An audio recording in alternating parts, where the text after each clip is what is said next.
खोज्दै गएँ तिमीहरूको झोलेहरूले आएर मलाई मुजी भाइ तिमी पार्टी जोइन हुनुपर्छ, तिमी पार्टी जोइन भइसकेपछि मात्रै हामीले तिमीलाई अलिकति माथि प्रमोट गर्न सक्छौँ भने मुजीहरूले रन्डीका छोरा हो तिमीहरूको झोले बोक्नु पर्ने होइन। हामी देशमा बसेर तिमीहरूको झोला नबोकिकन हाम्रो मुखमा मान नलाग्ने, हामी आफ्नो दुःख गरेर खान नपाउने आफ्नो देशमा होइन।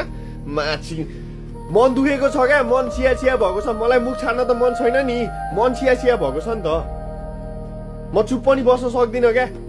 आई हेभ टु स्पिक मुजी, I have to speak for my generation. बुझ्योस् नि, हाम्रो जेनेरेसन धेरै माथि धेरै अगाडि बढेको हेर्न चाहन्छु म आफ्नै देशमा। बुझ्योस् नि, आफ्नै देशमा बसेर प्राउड फिल हुन चाहन्छौँ क्या हामी।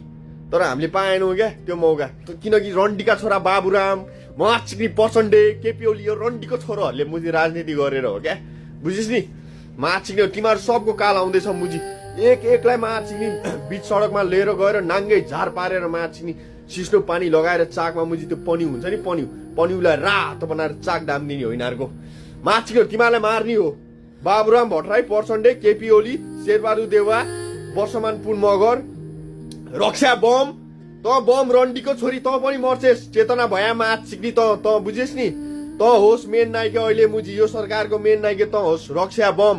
त माचिक्री नामै क्रान्तिकारी छ तेरो त मुजी, नाम रक्षा पनि बम पनि रे। पक माचिक्री तँलाई रक्षा गरेर तेरो चाकमा बम हालेर बम पड्काउनु पर्छ मुजी।